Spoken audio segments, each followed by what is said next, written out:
Hi students, this is Viswanath, chemistry faculty for NEET and IIT exams. If you like my videos, subscribe to my channel, and if you have any doubts regarding to 11th and 12th chemistry, post your doubts in the comment section. In the next class I will give answers. Now we are discussing answers for IIT mains exam held on 24th February 2021. See the next question. Sucrose is converted to glucose and fructose according to first order kinetics with half-life 3.33 hours.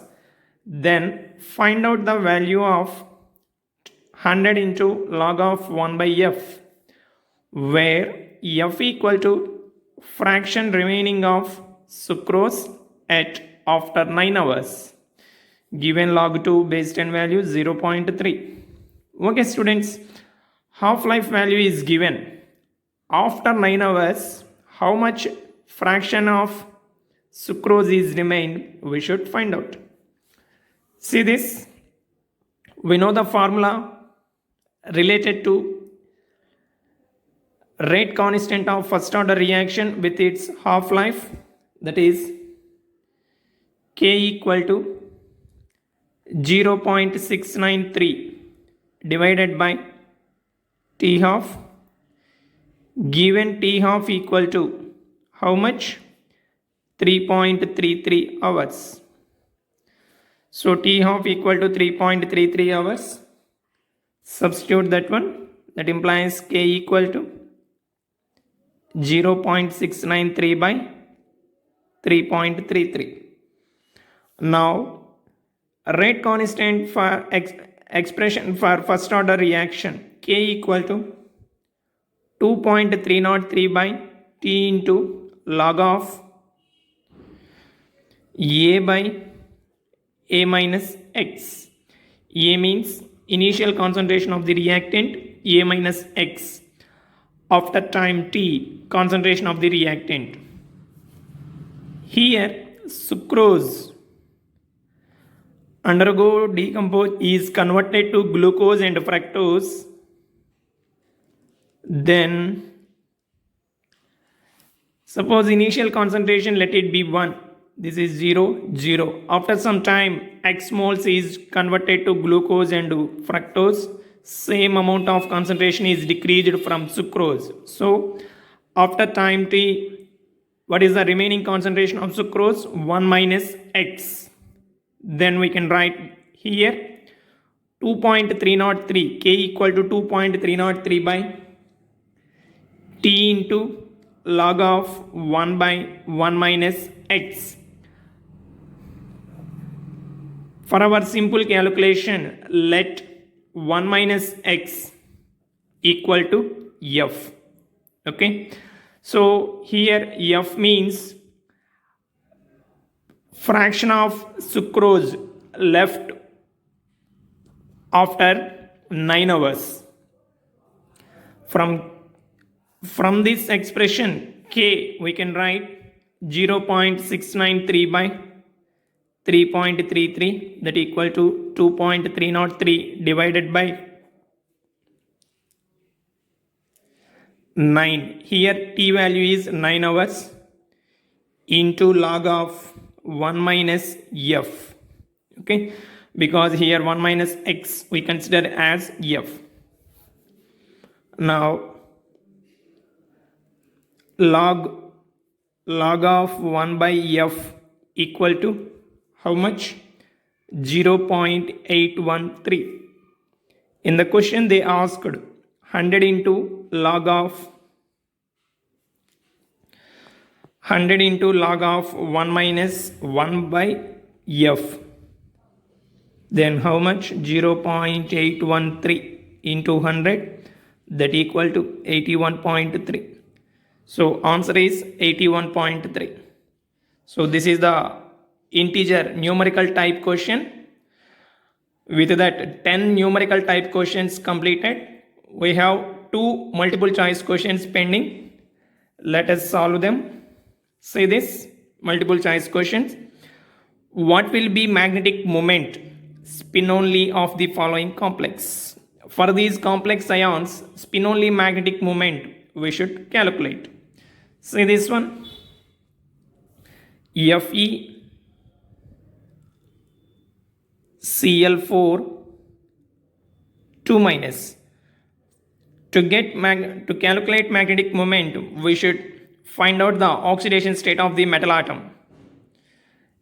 Based on that, we can get number of unpaired electrons, then we can get a magnetic moment. So in this ion oxidation state we want, let it be X, chlorine -1, 4 atoms are there, -4, that equal to -2, X equal to +2. So ion is in +2 state. +2 means what is the configuration? 3d6. Its valency configuration 3d6 4s2. 2 electrons from 4s orbital are removed. Then 4s Fe2 plus configuration is 3d6. Here chloride is a what type of ligand? Weak ligand. Then what happens? Weak ligand means weak ligand, and how many chloride ligands are there? 4. It forms tetrahedral complex.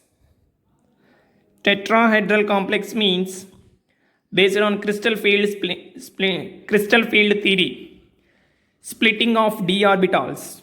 What is the splitting of d orbitals? In crystal field theory, EZ orbitals having lower energy and T2G orbitals having higher energy. Remember this one, FeCl4 2 minus forms tetrahedral complex. So in this, d orbitals are split into two groups, EZ and T2Z. EZ orbitals having lower energy, T2G orbitals having higher energy. Now filling of orbitals in these two types of orbitals, EZ having 2 orbitals, T2G 3 orbitals. So 2 orbitals means in this way. See this here, just for your understanding I am drawing like this. So one electron entered here, another one here. Here it is a weak ligand, so pairing does not take place in this EZ. Third electron enters into here, fourth one, fifth one. Next, sixth one entered into EZ. If it is a strong ligand, then first pairing of electrons takes place in the EZ. Next electron entered into T2G. But here chloride is a weak ligand. That's why without pairing electrons in the EZ orbitals, third electron entered into T2G. I hope you understood this point. Then how many unpaired electrons? 1, 2, 3, 4. So magnetic moment, spin magnetic moment for this complex ion. What is the formula? Mu equal to square root of n into n plus 2 Bohr magneton. Number of unpaired electrons here n equal to 4. Mu equal to 4 into 4 plus 2. Root 24. 24 means root 25 means 5. Root 24 means just below 5. So its value 4.9 Bohr magneton. Okay. See the next complex ion, cobalt oxalate C2O4. C2O4 thrice 3 minus. Here oxalate is a bidentate ligand.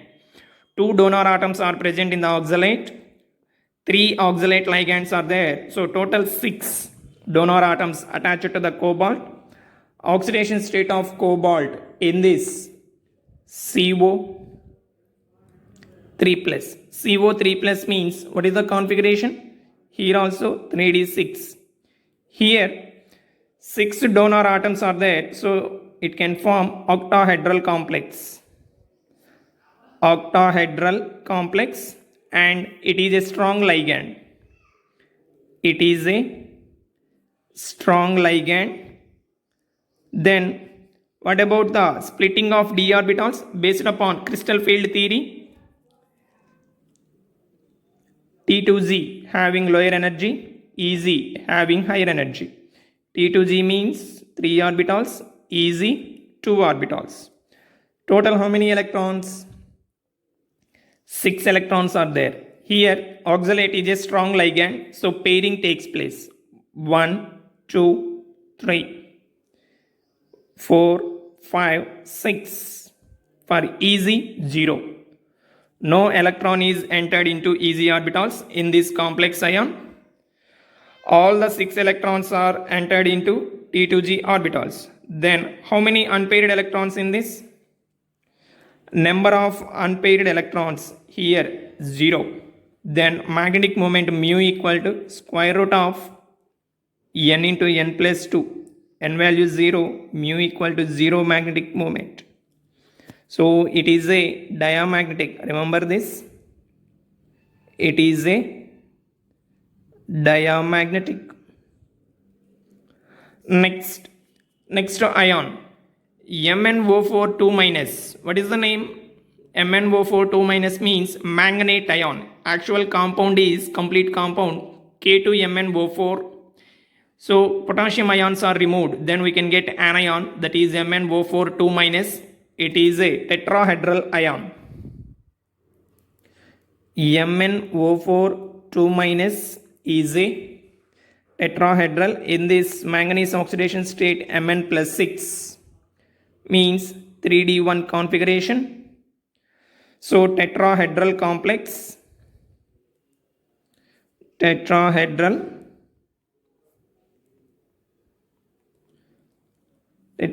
complex means, now what is the orbitals? Splitting of d orbitals.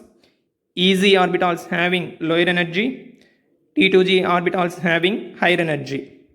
Now see this filling of the orbitals. Only one electron is there, one electron entered into this one, easy orbitals. So magnetic moment mu equal to square root of n into n plus 2, n equal to 1, mu equal to root 3. Root 3 means 1.73 Bohr magneton. 1.73 Bohr magneton. So first one is 4.90, 1.73. Then what is the option? This one, option B is the answer. Okay students, I hope you understood this question based on the calculation of magnetic moment. Next, see the next question, last one in this paper, last question. Statement P, hydrogen is most abundant in universe but not so in Earth's atmosphere. That is correct. Statement P is correct because in the universe hydrogen is the most abundant element. That means its availability is more in the universe but not in the Earth's atmosphere. In Earth's atmosphere, nitrogen is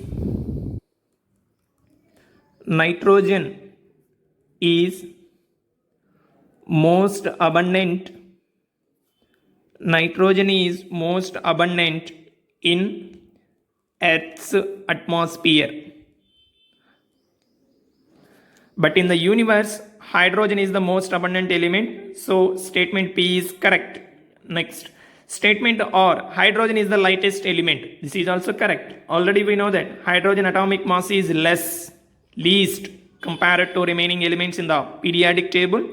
Statement R is also correct.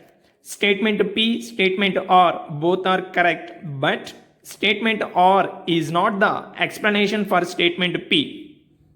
Okay, then what is the option? Option C is the answer. Statement P is correct, R is correct, but statement R is not the correct explanation of P. So option C is the answer. Okay students, with this 24th February IIT mains exam paper discussion completed, we will see the next paper in the next class. Thank you.